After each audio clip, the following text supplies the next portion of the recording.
hoje é o último culto do ano. Tivemos o último culto do domingo do ano. Mas hoje, literalmente, é o último culto do ano. É a última quarta-feira de 2025. Última. Meus irmãos, sem querer ser estraga prazer.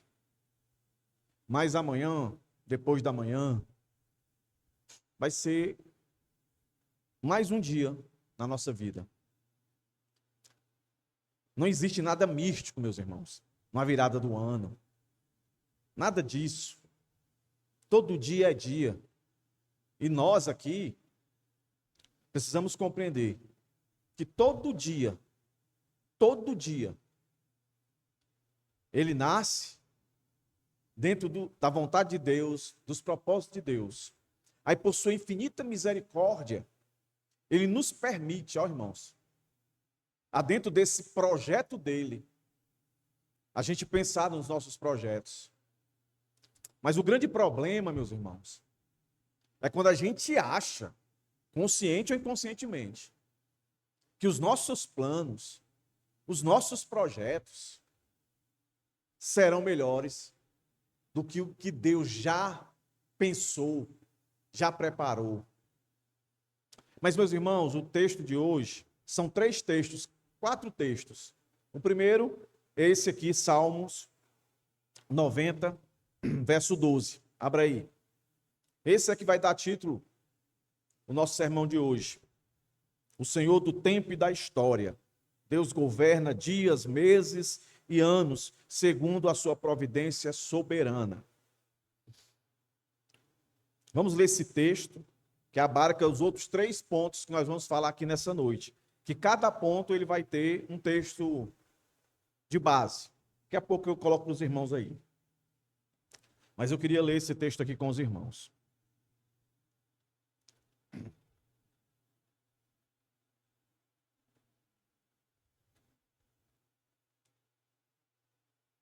Eu acredito que para todos nós aqui é motivo de alegria, né, irmãos? Estarmos aqui em mais um ano, findando, e o Senhor nos sustentando, apesar das nossas crises, apesar das nossas fraquezas, o Senhor tem nos sustentado, né, irmãos? Em meio ao evangelho cada vez mais diluído, o evangelho cada vez mais mundano, o Senhor tem nos preservado. Um evangelho verdadeiro, sério, que não nos engana, que nos mostra a verdade. E aqui é mais um sermão para que nós aprendamos a confiar no Senhor, apesar de tudo e de todos. O salmista, ele fala aqui da transitoriedade da vida. Provavelmente Moisés, é dado a Moisés aqui esse salmo. E aqui os irmãos conhecem Moisés, né? A história dele foi de muitas lutas e aflições, de muitos dias, semanas, meses, anos. Mas aqui nós temos consciência, porque a Bíblia mostra para nós claramente que Deus estava no controle no começo, no meio e no fim da história dele. Isso é um vislumbre para dizer para nós que a história do mundo é a história de Deus. Não existe uma história paralela. História cristã e história do mundo. É tudo uma só, irmãos. Deus está no comando das duas. No seminário tem a cadeira, né? Da onde eu passei muitos anos ali, ensinando história da igreja. E aí lá na primeira aula eu digo logo, é a história da igreja do mundo. No mundo. Que a impressão que dá para algumas pessoas é que Deus é soberano, que Deus é um Deus que transcende o tempo, mas especificamente com a igreja. Não. É tudo. A gente não vai ler o salmo todo, só o verso 12. Que diz o seguinte. Olha quantas verdades tem aqui, irmãos. Ensina-nos a contar os nossos dias, para que alcancemos coração sábio. Oremos, meus irmãos. Senhor, te damos graça, Deus, pelo privilégio de nos trazer aqui mais uma vez, onde lemos a tua palavra, oramos, cantamos, celebramos que tu és eternamente Deus, que somos teu povo, que tu és gracioso, Deus. Demonstramos a nossa gratidão a ti quando trazemos as nossas ofertas, os nossos dízimos, confiando o nosso sustento, não na força do nosso braço, mas no fôlego de vida, na sabedoria que tu nos dá, para conquistarmos o pão de cada dia. E agora, Deus, mais uma vez, o privilégio de ouvir a tua palavra pregada, ensinada. Que nós possamos, Deus, por tudo aquilo que já ouvimos aqui acerca de entender com o coração, que coloquemos em prática isso agora. Que cada palavra falada, cada frase, cada construção argumentativa alcance o coração de todos que aqui estão, da criança ao idoso, do mais instruído ao menos instruído, como eu sempre te peço. Que saiam daqui um pouco mais diferente de como entraram. E a diferença seja em reconhecer o quanto precisa de ti, o quanto somos pecadores e devedores, com responsabilidade de confessar os nossos pecados e confiar que tu és um Deus gracioso que nos perdoa, nos limpa, nos renova. Em nome de Jesus, Senhor, ser com cada um de nós nessa noite, que seja prazeroso. É que eu te peço e te rogo em nome de Jesus. Amém. Então, como eu disse, irmãos, a virada do ano, que é assim conhecido o último ano, né? É sempre pensamentos e criações de expectativas para tudo. Por exemplo, quem é gordo, aí ele vai dizer: a partir de janeiro eu vou entrar no regime brabo para emagrecer. Né? Quem é magro vai dizer assim: para que eu adquira mais força, vigor. Quem está desempregado, meu alvo é conseguir um emprego. Quem já está empregado, a minha expectativa é que eu melhore no emprego. Mas existe, pelo menos, meus irmãos, na minha cabeça, né? Duas perguntas, melhor dizendo. O que de fato nos espera no ano que vem?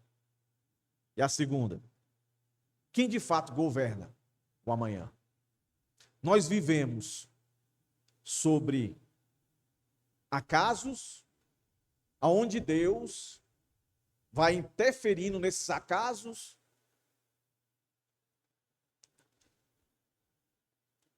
De uma coisa eu tenho certeza, meus irmãos, e quero deixar essa certeza com os irmãos até o final do sermão, de que o tempo não é autônomo, nem governado por acaso. Ele pertence ao Senhor. Por isso, o subtítulo, dias, meses e anos, são do Senhor, não correm soltos. Não é nada desregrado. Cada mudança no cronômetro, ali está, meus irmãos, a providência de Deus. Nessa última noite, eu quero chamar os irmãos a celebrar essa verdade, a confessar que o Senhor reina sobre o tempo, sobre a história e sobre todas as vidas. Todas. Aqueles que ele preparou, como diz lá em Romanos, né, vasos de honra, e aqueles de honra, que nós não sabemos quem são, por isso precisamos pregar o evangelho, para que as pessoas se arrependam. Então, o clamor do Salmo 90, verso 12, meus irmãos, quando ele diz, ensina-nos, a ideia aqui, meus irmãos, é que nós precisamos da revelação da palavra de Deus que nos torne sábios, para que a gente entenda que o controle da história, e essa história é feita de dias, meses e anos, o Senhor já pensou em tudo. Aí nós devemos buscar naquilo que o Senhor quis revelar do seu pensamento, ou seja, do seu desejo, da sua vontade, dos seus decretos, que a gente possa assimilar e viver aqui nesse mundo. Porque se a gente perde essa expectativa, meus irmãos, essa que é a real, essa que é a verdadeira e única, porque é daquele que criou tudo e todos, nós vamos nos frustrar, porque por mais que a gente pense o melhor possível para a vida da gente, seja de gordo para magro, de magro para forte, de desempregado para empregado, de empregado de subir mais, ou de qualquer outra coisa, a gente se frustra. Porque nós não temos o controle da história. Nós não temos, meus irmãos. E Deus é tão gracioso que aqueles que Ele chamou podem orar a Ele, assim como Moisés orou, e diz: ensina-me a contar os nossos dias. Entenda, irmãos, esse contar os nossos dias é viver com sabedoria. Não é literalmente contar quanto tempo eu tenho de vida. Não é isso aqui que o salmista está pedindo. Ele está pedindo sabedoria para viver. Nós lemos o Salmo 139, nós vamos a ele. Lá o salmista diz que o Senhor conhece todos os dias, o dia de nascer e o dia de morrer. E nós temos aprendido aqui, estudando a providência de Deus, que Deus não só sabe o dia que cada um de nós aqui vamos ao barro, mas Ele também sabe como a gente vai, que tipo de morte vai nos alcançar. Aí veja como Ele é soberano, Ele tem poder até sobre a morte. Muitas pessoas não entendem isso, têm medo da morte, e a morte realmente é para a gente ter um medo dela, mas um medo de respeito, não um medo de pânico, de pavor, entendeu? Porque ela foi vencida, ela está no controle de Deus. Deus a venceu, e a morte só surgiu no mundo por causa da queda. Senão, não existiria morte. Contar os nossos dias, o salmista dá a ideia de responsabilidade. É dependência de Deus, ensina-me. Eu dependo da tua revelação, para como eu me comporto nesses dias. E a responsabilidade dele é contar os dias, para que alcance o quê? Prosperidade, para que alcance livramento, para que alcance cura. Não, irmãos. Está aí o texto, ó. Coração sábio. Aí coração, sabe o que é, né? Coração é mente, é convicção, é afeição, é vontade, não a nossa, a de Deus. Então, ao pedir o salmista aqui que o Senhor o ensine a contar os seus dias, Moisés reconhece aquilo que a gente precisa reconhecer, meus irmãos: a fragilidade da vida humana e a soberania divina sobre o tempo. Contar os dias, meus irmãos, é viver com consciência da brevidade da existência, submetendo cada momento à vontade de Deus, para que o resultado não seja apenas longevidade, mas um coração moldado pela sabedoria de Deus. Às vezes eu faço uma pergunta para mim mesmo e já fiz para os irmãos aqui. Faça uma análise. O quanto você cresceu espiritualmente desde o dia que você se convenceu que precisava de Cristo na sua vida e você entregou. Mas diga a verdade.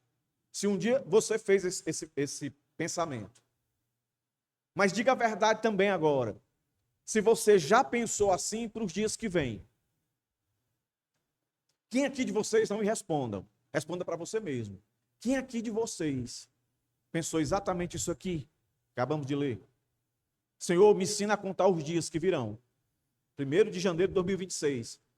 Até o último dia de 2026. Ensina-me a contar esses dias. Me dá um coração sábio. Quem aqui? Com sinceridade. Isso é o que é mais importante, meus irmãos. Porque esse mundo é mau. Para suportar ele com maturidade, isso tem que ser uma verdade na minha vida e na sua. Emprego, tudo de bom que possa acontecer. Se nós não tivermos um coração sábio, essas coisas também vão trazer angústia, vão trazer insegurança. É porque existe insegurança daquilo que não tem. Ah, eu seria mais seguro se eu tivesse isso, isso e isso. Existe a insegurança, meus irmãos, das pessoas que têm e têm medo de perder a qualquer momento. Percebeu? 2 tipos de insegurança. Insegurança quem não tem nada, que se tivesse sentiria seguro, e daqueles que têm, mas também se sentem inseguros com medo de perder. aquilo que conquistou. E o que é que falta aí? É saber de fato contar os dias.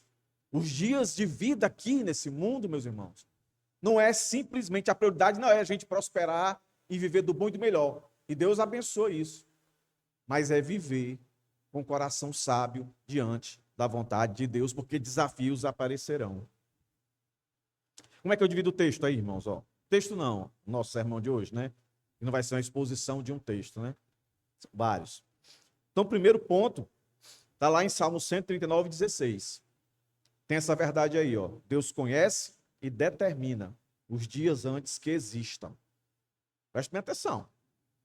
Daniel 2:21 traz essa verdade, que Deus governa as mudanças dos tempos e das estações. E Tiago 4, um texto bastante conhecido, diz lá que o ser humano deve submeter seus planos ao Senhor do tempo. Agora, didaticamente olhando para isso aqui, vê se não é isso. O primeiro ponto aí, vê se não é a onipotência, a soberania de Deus, o Deus onipotente. Aquele que traz à existência aquilo que não existe. Se não é? Olha se o segundo ponto aí, o Deus que governa, não é de fato o Deus onipotente. O Deus soberano onisciente, o Deus soberano onipotente. Vê se não é. Que o segundo ponto diz, que Deus governa. Agora diz também, se o terceiro ponto não é a nossa responsabilidade, se submeter a esse Deus. E não é um dia, 2 dias, não, é todos os dias. Porque Deus é soberano, Deus é esse Deus aí que está nessa proposição aí, de dias, meses, anos, séculos, milênios.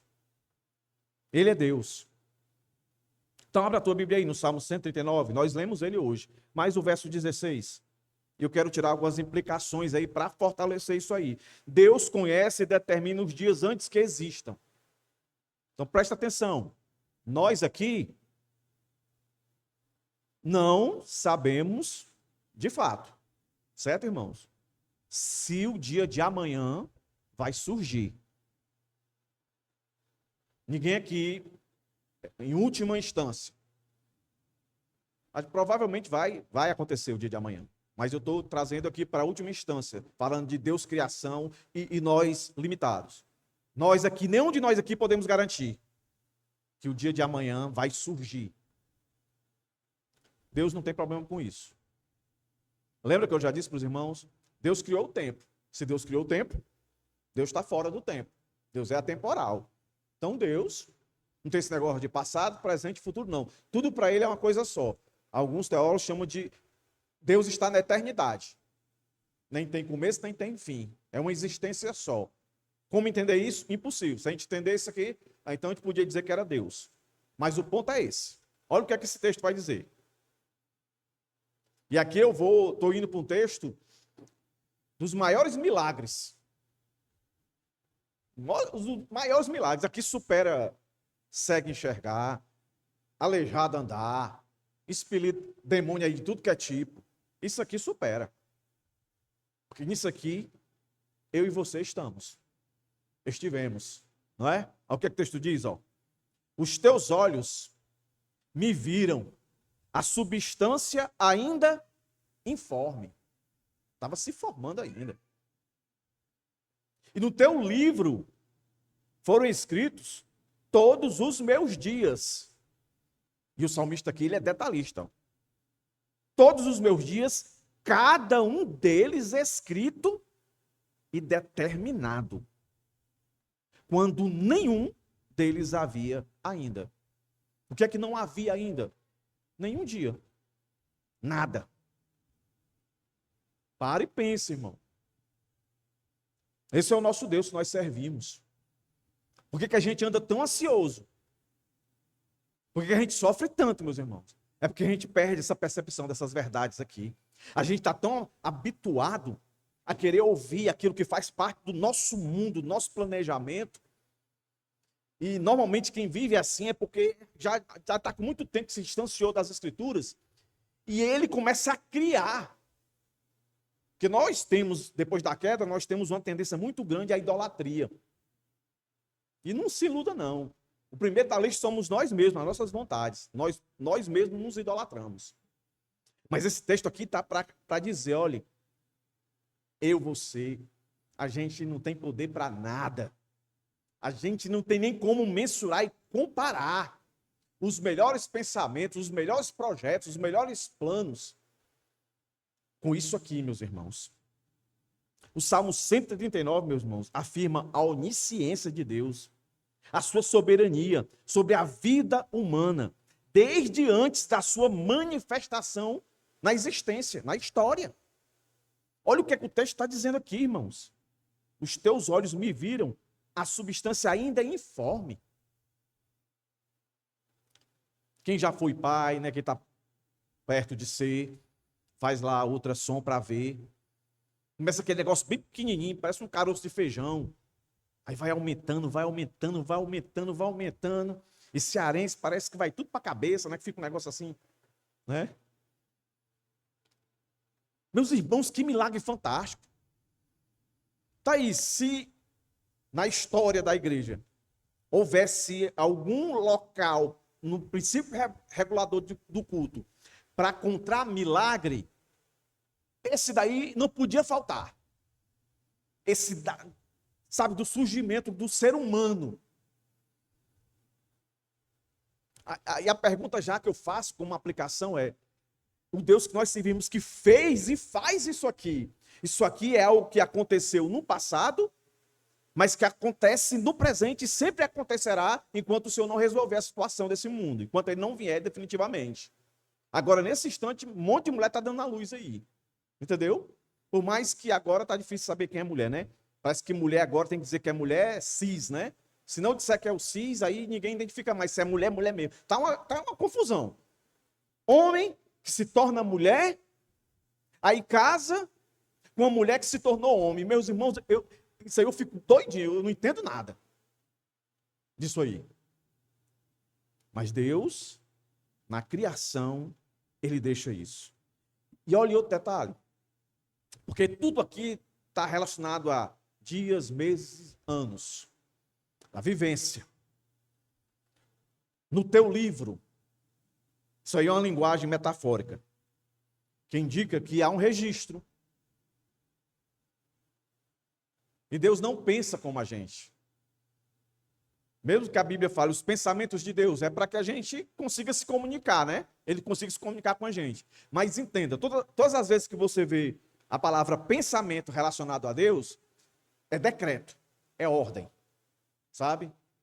Antigamente, a minha esposa tinha um livrinho que ela colocava, escrevia as coisas que a gente planejava para acontecer, né? Muitas delas nem aconteciam, a maioria delas, né? Esquecia, não fazia. Deus não é assim. Quando ele escreve, acontece. Então, ele não tem assim, como a gente. Pensa, aí depois pensa melhor, melhora. Não, Deus quando pensa, acertou, ele não melhora. Já chegou no ápice do limite da perfeição, porque ele é Deus, porque ele é soberano. E ele diz, no teu livro foram escritos. É interessante isso aqui, ó. A palavrinha lá, né, a ordem no hebraico lá, dá a ideia de como é que eu posso dizer? Esse está escrito é a ideia de uma ação completa e definitiva. Por isso a gente chama de decreto, entendeu? Quando Deus fala uma coisa e olha, a gente vai estudar e vê, tá lá nesse passivo, não sei o que mais lá, a ideia é de que Deus, de fato, fez uma ação completa, que não precisa de remendo. E no caso aqui, do texto que nós lemos anteriormente, esse aqui, especificamente, não é? Quando fala que o Senhor me fez, o Senhor me via antes de eu ter a formação completa, é a ideia de que aquela pessoa está dizendo, Senhor, quando tu pensou em mim, eu vim à existência. Aí Deus, para fazer isso ser visto, criou o tempo para colocarmos dentro disso. E o que eu acho mais importante para amarrar o que eu pretendo aqui sustentar, que Por mais que o mundo esteja descontrolado e vai descontrolar mais ainda, Deus nunca perdeu o controle. É quando no verso, no finalzinho, ele diz: quando nenhum deles havia ainda. Então a gente não sabe quais são as surpresas, boas ou ruins, que vão acontecer no ano de 2026. Mas Deus já sabe tudo. Deus não é pego de surpresa. Aí lembra que eu disse, meus irmãos? Deus não reage na história do mundo. Deus sempre age. Quem reage somos nós. E esse texto, essa parte, fundamenta isso. Quando nada existia, tu já havia escrito. É um Deus poderoso. Então o salmista afirma aqui, meus irmãos, que os dias pertencem a Deus antes de pertencer a nós. Pertence a Ele. Esse versículo nos dá uma direção, nos conduz a uma verdade que deve nos consolar e, ao mesmo tempo, nos confrontar.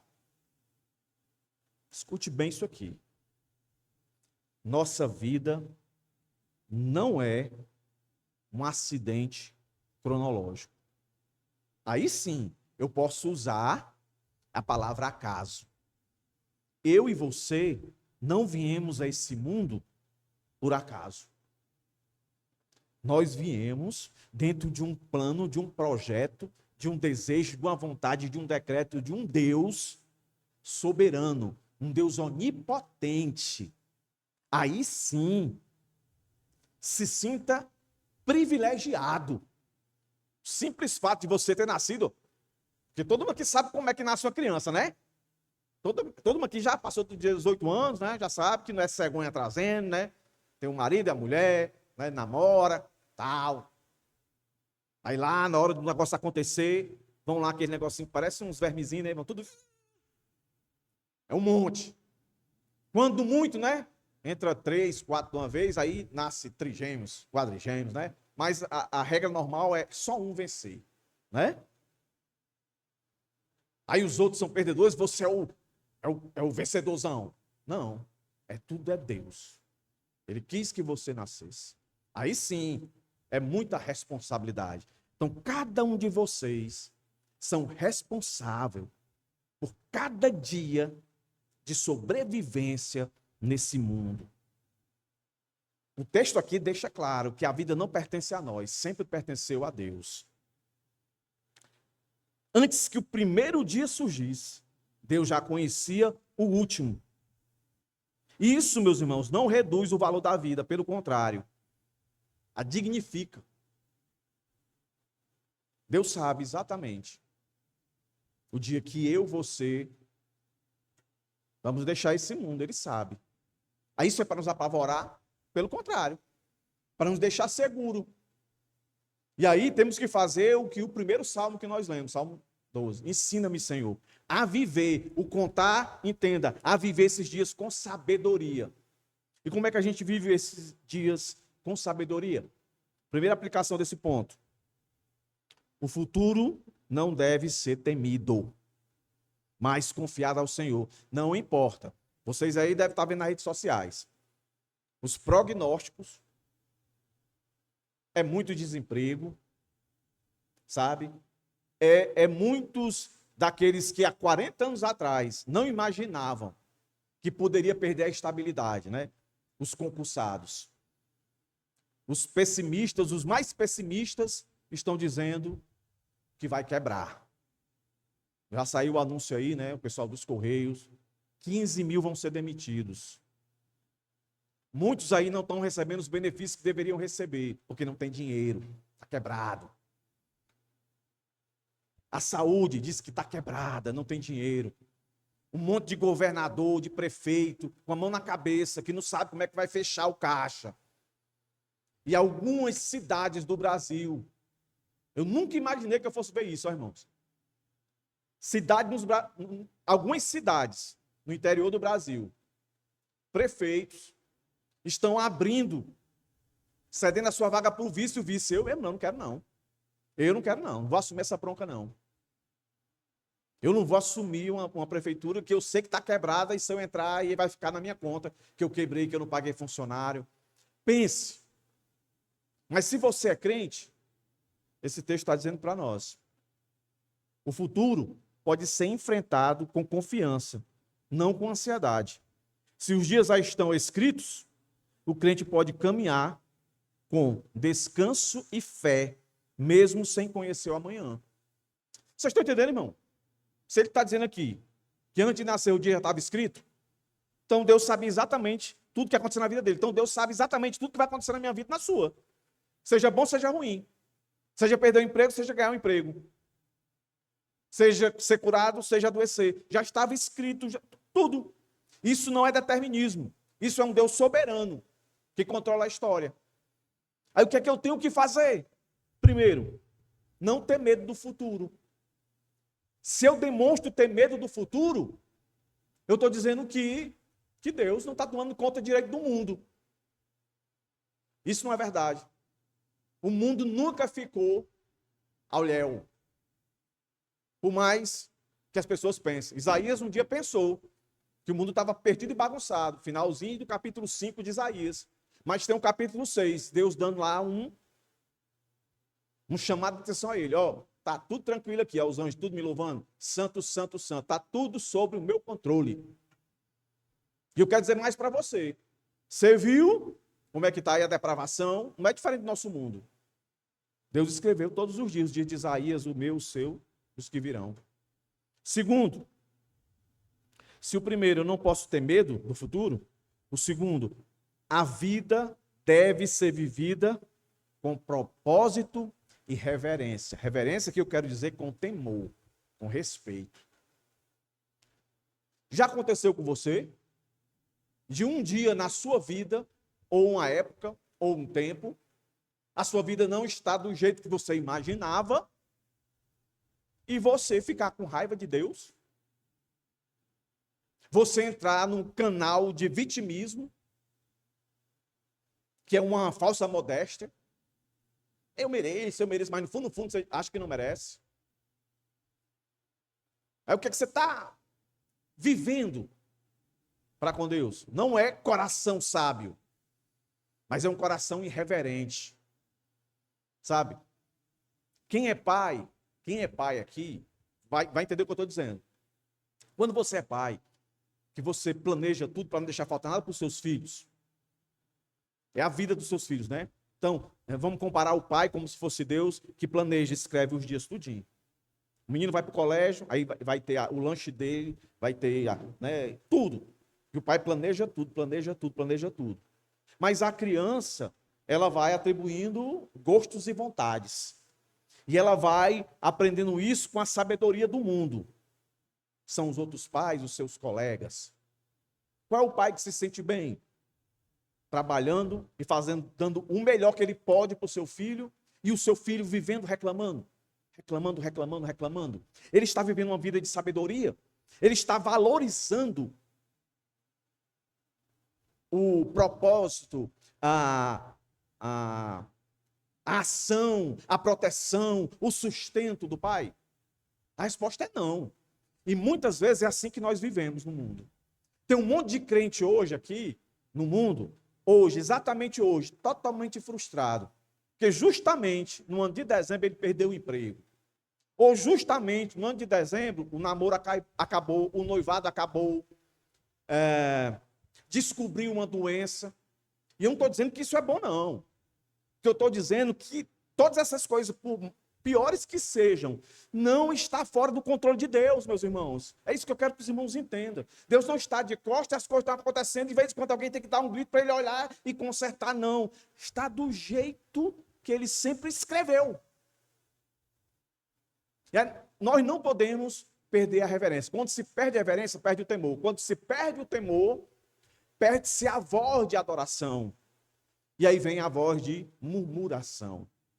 Aí você viu o que aconteceu, vocês sabem o que aconteceu quando o povo saiu do Egito com a promessa do pai de levar para a terra que manda leite e mel, e eles murmuraram. É mais sofrimento. Rapaz, brigue com quem você quiser, mas não arrume briga com Deus, não. Ele é longânimo, mas tem limite. Mas ele é gracioso, Ele é tão gracioso que ele açoita, como diz Hebreus. Então esse Deus, meus irmãos, como diz Efésios, nos chama a viver prudentemente. O texto vai dizer assim, ó: portanto, vede prudentemente como andais, remindo o tempo. Remindo o tempo, remindo os dias. Vivendo com sabedoria. Dizendo: Senhor, está doendo, mas eu confio em Ti. Senhor, eu estou ansioso. A palavra de Deus já diz: traga a sua ansiedade, coloque sobre mim, que eu tenho cuidado de vós. Esse é o ponto. Você não vai ganhar nada em virar as costas para Deus. Vai, conte o seu clamor, a sua dor. Vá lá, diga para Ele. E lembre desses textos. Ele pensou em tudo. A gente não é assim, volto de novo. A gente não é assim. Já vi vários irmãos que não têm filho, que querem ter e que já estão tendo, que dizem assim: não, quando meu filho nascer vai ser assim, eu vou procurar o colégio tal, eu vou querer que ele toque piano. Se for menina, balé e tal, inglês, não sei o quê, não sei o quê. Tem nada de errado com isso, não. Aí você acha que esses pensamentos que você tem de organização, essa moralidade veio da onde? Desse Deus aqui que já planejou tudo. Então, do mesmo jeito, ó, você vai nascer, eu vou criar você, vou tecer você, vou dar olho, boca, ouvido, coração, todas as entranhas que o corpo humano tem que ter, eu vou dar. Aí você vai nascer e Deus vai dizer assim: agora é por sua conta? Jamais. A nossa responsabilidade é saber lidar com esse tempo. E louvor a Deus, culto a Deus, não é só quando eu venho para a igreja. Eu não sou só crente quando estou aqui, eu sou crente em todo canto, irmão. Você também. E Deus não governa só o dia que você vem para a igreja, não. O texto não diz isso. São todos os dias.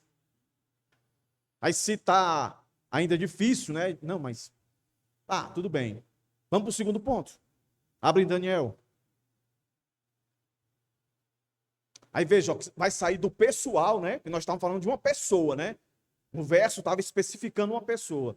Antes de eu me formar, tu já me olhava, já me via, já escrevia no teu livro lá, antes dos meus dias ocorrerem, tu já escreveu todos os meus dias. Dia de nascer, dia de morrer. Então, assim, um Deus presente particularmente na vida de cada ser humano. Aí agora ele vai ampliar e vai dizer que ele governa esses dias que ele escreve. Ele tem um governo. Olha o que é que Daniel vai dizer, Daniel 2:21. Deus governa as mudanças do tempo e das estações. É o Deus soberano. É o governo, como nós cantamos aqui, né? Isaías 9:6. Um menino vos nasceu, o filho se nos deu, o governo está sobre os seus ombros e o seu nome será maravilhoso, né? Olha o que é que o texto de Daniel diz, ó. Ele muda os tempos? Ora, com certeza. Se ele criou o dia para o ser humano andar, então ele controla o tempo, é lógico. As estações, remove reis, estabelece reis, ele dá sabedoria aos sábios e entendimento aos inteligentes. Os irmãos sabem do contexto de Daniel. Daniel, exilado para a Babilônia. Tem a história dos amigos dele lá, Sadraque, Mesaque e Abednego. Tudo aquilo dali estava escrito, tinha que acontecer. E Daniel se mostrou um homem sábio, que sabia contar os seus dias. Sadraque, Mesaque e Abednego do mesmo jeito. Ali não é história de ficção, não, é real. Ó, tem que adorar. Não. Não vamos adorar. Não, mas vai lá para o caldeirão lá, negócio de fogo. Nós vamos. Aí, se Deus quiser, ele livra a gente. E não livrou? Aí, Daniel, não vou me dobrar. Mas não pode orar. Eu vou orar. Aí, deduraram o homem. Tinha lá o decreto. Daniel, tenho que jogar você na cova dos leões. Fazer o quê? Aí os irmãos viram, tá na Bíblia. Daniel fazendo uma oração de livramento, ou invocando o poder do céu para tirar o demônio lá do rei. O rei estava nas mãos de Deus. O coração, como nós lemos em outros textos, o coração dos reis estão na mão de Deus, o Deus do tempo. Então Daniel declara ali o saber contar os dias. É confiar na soberania de Deus. E qual era o contexto dele? Não é diferente do nosso, não. Instabilidade política e histórica.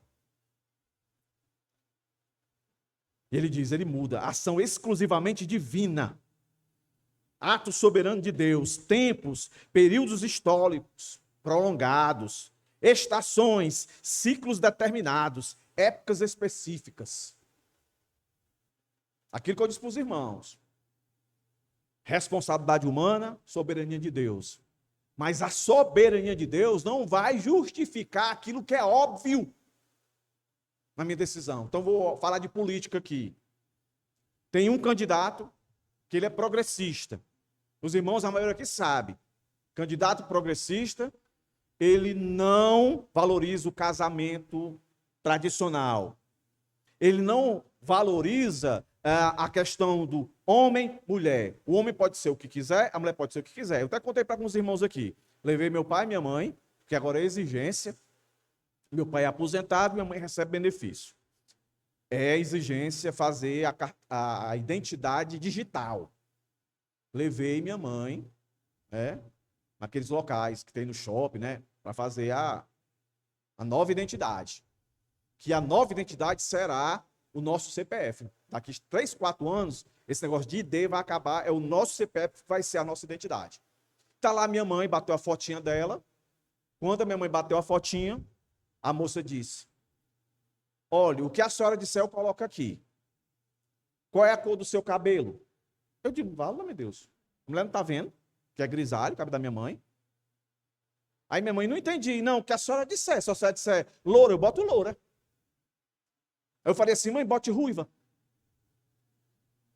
Tá entendendo, irmãos? Cor dos olhos. A cor dos olhos. O que a senhora disser, eu boto aqui. Aí minha mãe, os irmãos aqui já ouviram minha mãe dizer, olha, eu tenho 77 anos, mas na minha mente eu tenho 25 anos de idade. Já ouviram minha mãe dizer isso? Aí eu disse, mãe, pois bote aí. Azul, olho azul. Se a mãe dissesse para botar azul, ia botar azul, irmão. Aí eu disse, mas dá certo. Ela disse, não dá, porque é tudo em preto e branco. Eu digo, olha que loucura, irmão. A impressão é em preto e branco. Mas perceba, esses são os progressistas que não vê a realidade, eles mudam. O homem é isso aqui, a mulher é isso aqui, não. Aí você é um cidadão e a Bíblia diz que nós devemos, como diz lá em Romanos, respeitar a liderança que está sobre nós. Para ela chegar lá, ela precisa do nosso voto. Aí você é um crente. Aí você vai votar no indivíduo que ele diz, não, casamento não é só homem com mulher. Pode ser homem com homem. Do jeito que quiser. Casamento não é só um homem com uma mulher, pode ser um homem com 2 mulheres, 3 mulheres. E os irmãos já devem ter conhecimento que existe, já é real, o casamento aberto. Que é o novo nome para adultério. É o casamento aberto. Aí você sabe tudo isso. E você vai e dá um voto para um indivíduo desse. Um indivíduo que antigamente, eu não sei como é hoje, quando o cara ia arrumar um emprego, aí pedia a folha corrida, se o cara tinha algum negócio. Aí você vai e vota no candidato que a folha dele, pelo amor de Deus, você vai lá e vota. Aí você vota, dá errado, aí você vem com a justificativa. Não, mas Deus é soberano. Epa, aí não cola não. Deus é soberano, mas você é responsável. Entendeu? Esse é o ponto.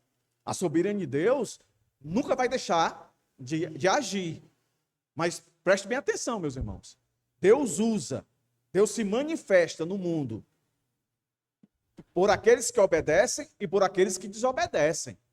Todos, no final, estão fazendo a vontade de Deus e Deus continua Deus. É o que nós temos aprendido aqui. Mas, não se esqueça, Deus não tem ninguém por inocente. Ninguém por inocente. A mensagem é clara.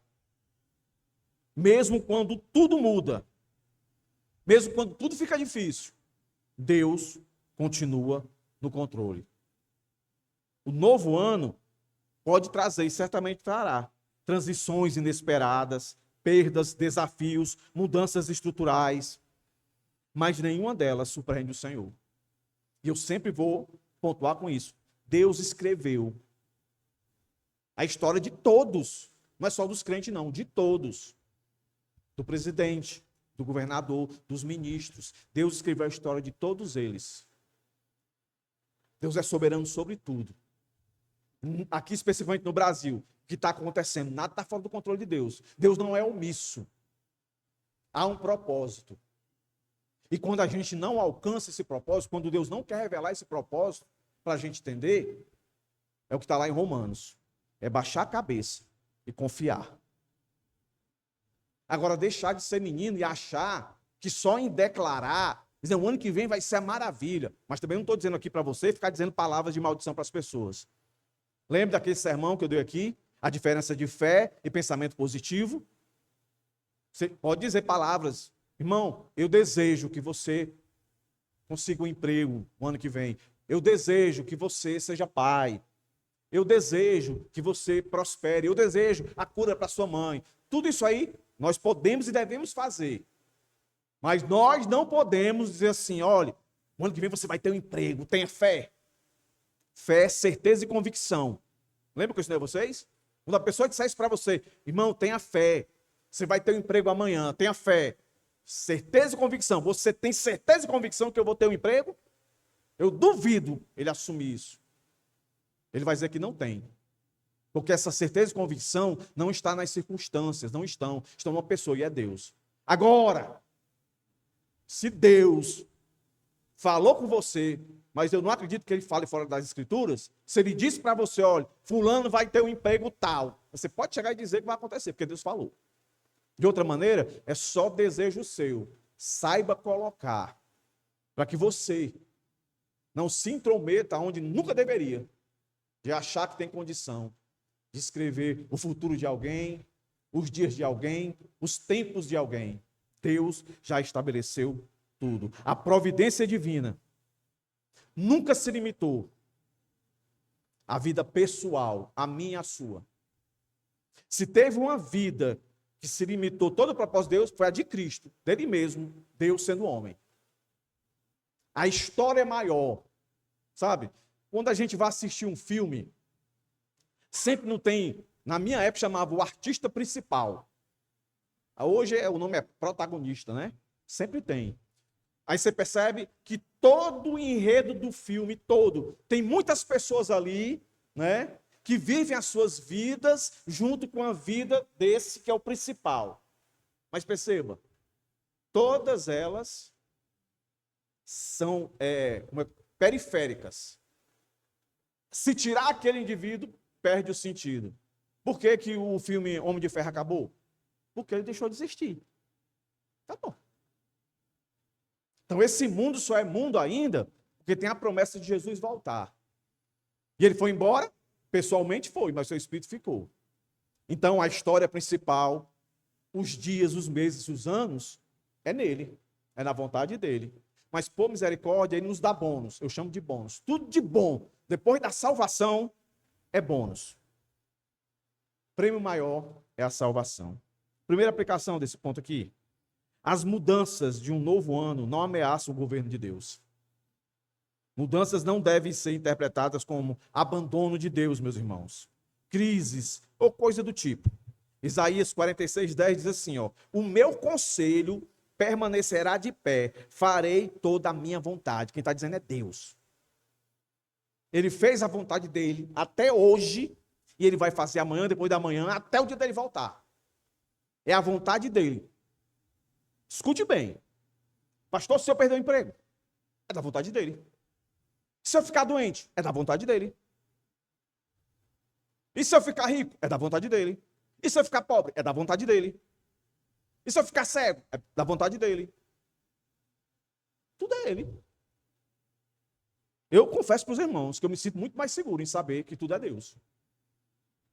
Que eu sei que de alguma maneira vai redundar em graça, em bondade, porque Deus é bom. Eu não tenho que me preocupar tanto com o meio, mas com o fim.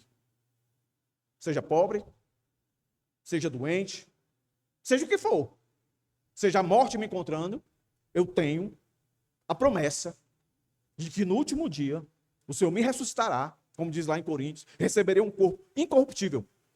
estarei com ele para toda a eternidade, para sempre, para sempre, para sempre. A igreja deve, segundo, a igreja deve confiar em Deus acima das circunstâncias históricas. A igreja deve viver com esperança, mesmo em cenários instáveis. O povo de Deus não vive dominado pelo medo das mudanças, mas sustentado pela certeza do governo divino. Ora, volta lá para o Salmo 139. Se eu, antes de tu nascer, olha, eu já contei os dias tudinho, eu já determinei os dias tudinho, escrevi. Salmo 115, 13. No céu está nosso Deus, e tudo faz como lhe agrada.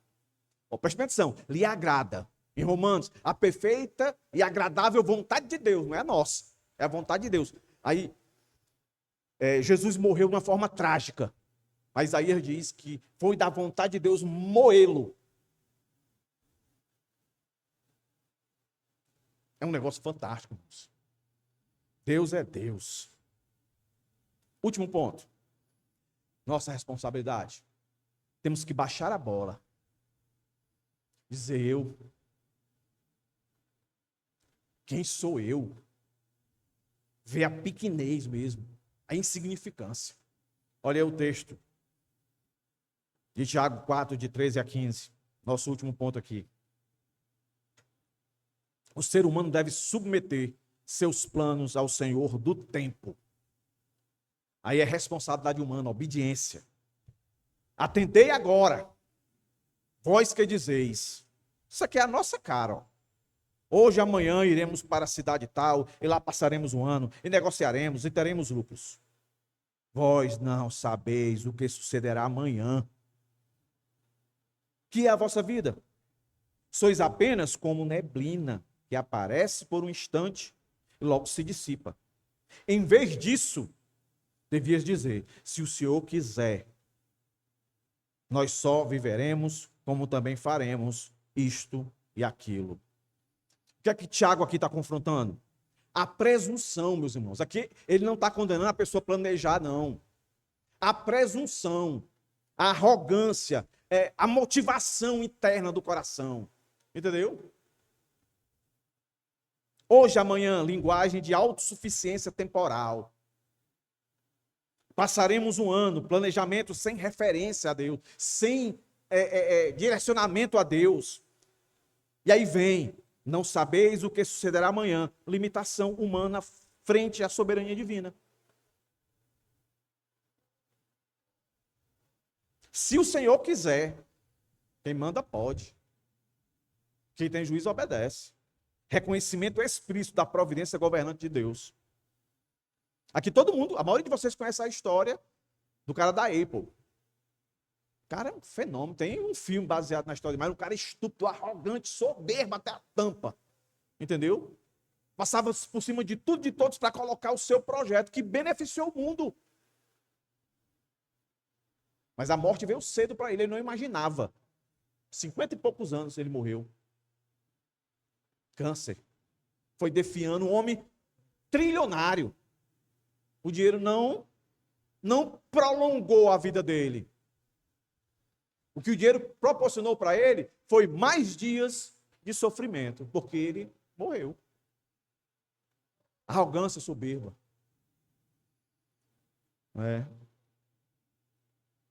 Eu participei de igrejas de número maior de pessoas, e quando eu fui chegando perto da liderança, eu comecei a ver coisas que eu não imaginava que eu viria. Na minha cabeça, a liderança era a liderança mais piedosa, que orava, que perguntava a Deus, Senhor, é da tua vontade abrir uma congregação em tal lugar, em tal lugar? Não. A igreja tinha muito dinheiro, então o pastor reunia e dizia, procura um ponto aí, na rua tal, em ruas bem movimentadas, que muita gente passando, e que tivesse uma igreja também de grande porte, uma universal, uma mundial. E olha lá, aluguel, valor tal. Você olhava, tem, pagava, botava lá, a igreja. E isso é muito fácil de acontecer. Entendeu? Muito fácil da gente querer controlar os nossos dias, ser soberano nos nossos dias. E às vezes, para tornar a nossa vida cristã um bom testemunho, a gente quer dar um ar de religioso. E a gente vai tacar, se Deus quiser. Mas lógico que o texto aqui não está dizendo que é a falta disso.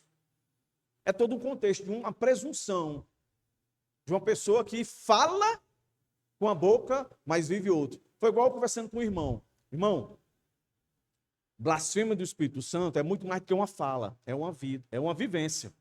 É uma vivência. Entendeu? Tem gente que fala uma coisa e vive outra, não é não? Tem gente que diz que é rico e a gente sabe que é pobre. Hoje eu descobri uma, não é? Que está à moda lá em São Paulo. Cheio de Alphaville, né? Aí tinha lá um ricão no podcast falando que a moda agora, o número de milionários cresceu muito aqui, de jovens no Brasil, por causa das redes sociais, né? Tem muito jovem aí ganhando milhões em redes sociais. Aí o que é que eles fazem? Não tem mulher, são jovens, o que é que eles fazem, irmãos? Se juntam eles três, aí alugam uma mansão dentro do Alphaville, eles três.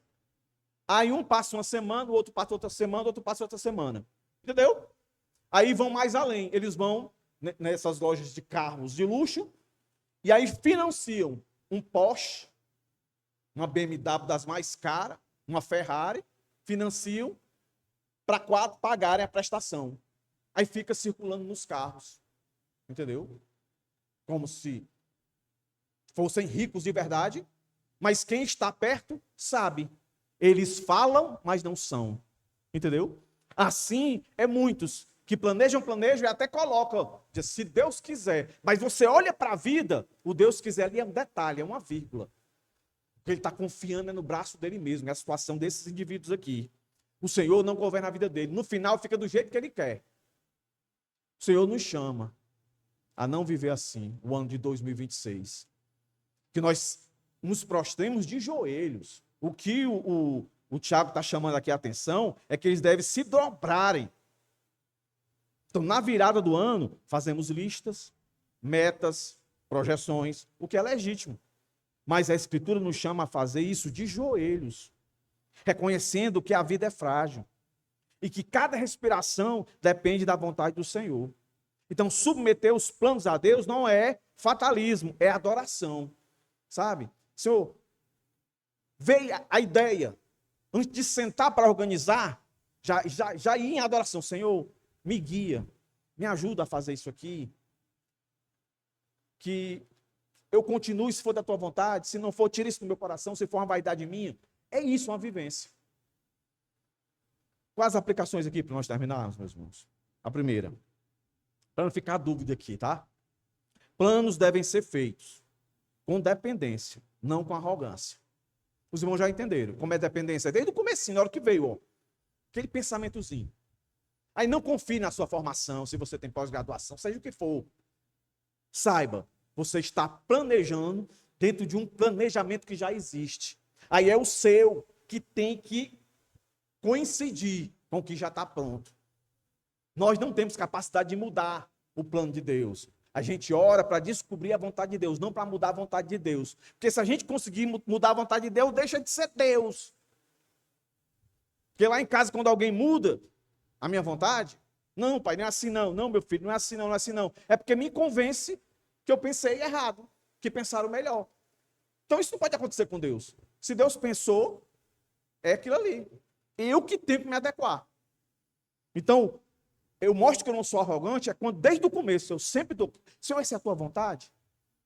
Sempre com aquele temor, aquela reverência. O ano novo deve ser planejado em oração, dependência. O novo ano deve ser planejado em submissão, não em presunção. Segunda e última aplicação. Reconhecer a soberania de Deus é um ato de fé. E o que é fé? Conhecimento, consentimento e confiança.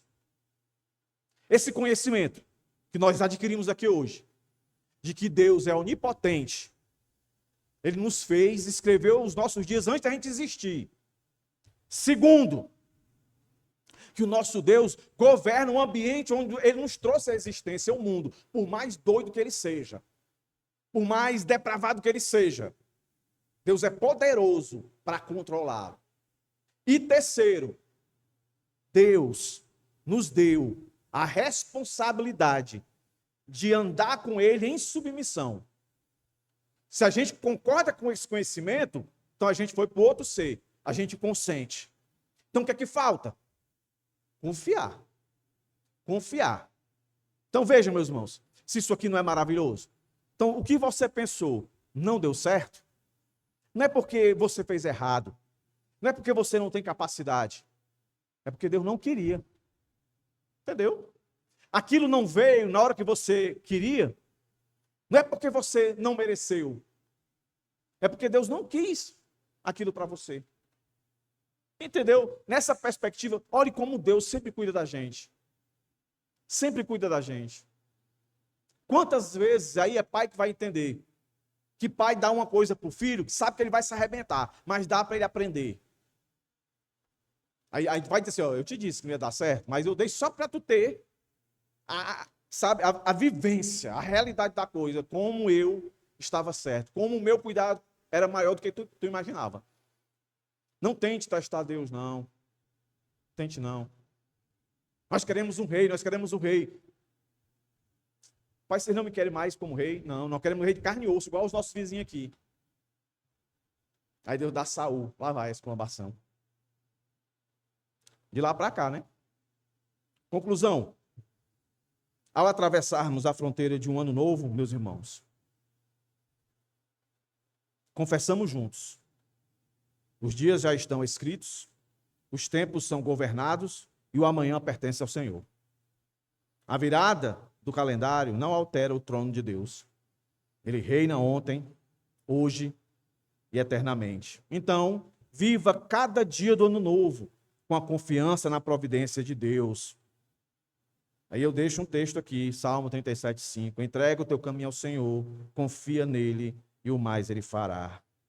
Segundo, encare as mudanças do novo ano com fé, não com medo.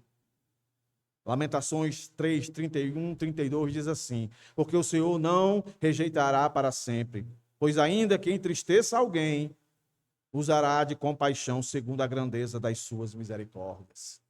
Aí sabe Jeremias, né? O que Deus proporcionou para ele, o que Deus escreveu e o que ele viveu, não foi fácil. Mas ele disse: quero trazer à memória aquilo que me dá esperança. As tuas misericórdias são a causa de não sermos consumidos. Elas se renovam a cada manhã. Por fim, planeje o futuro com humildade e dependência do Senhor. Provérbios 3, 5, 6. Confia no Senhor de todo o teu coração e não te estribes no teu próprio entendimento. Reconhece-o em todos os teus caminhos e ele endireitará as tuas veredas. Meus irmãos, que entremos neste ano novo, não confiando no acaso, no calendário, ou na força humana, ou promessas humanas, mas descansando na soberana providência daquele, meus irmãos, que é o Senhor dos dias, dos meses e dos anos. Que entremos neste novo ano, não confiando em promessas humanas. Eu acabei de dizer, né? Eu repeti aqui, irmão. Mas descansando na providência soberana daquele que é o Senhor do tempo. Fique de pé. Ou vontade de dizer assim, sabe, irmão? Deus, eu estou contigo e não abro. Se tu está comigo, Senhor, eu sou um homem mais seguro, mais firme da face da terra. Oremos, meus irmãos, entregando a Deus as nossas vidas, em obediência a Ele. Quando encerrar a oração, aguenta só um minutinho em pé mesmo, vou dar só um aviso aqui para os irmãos, tá?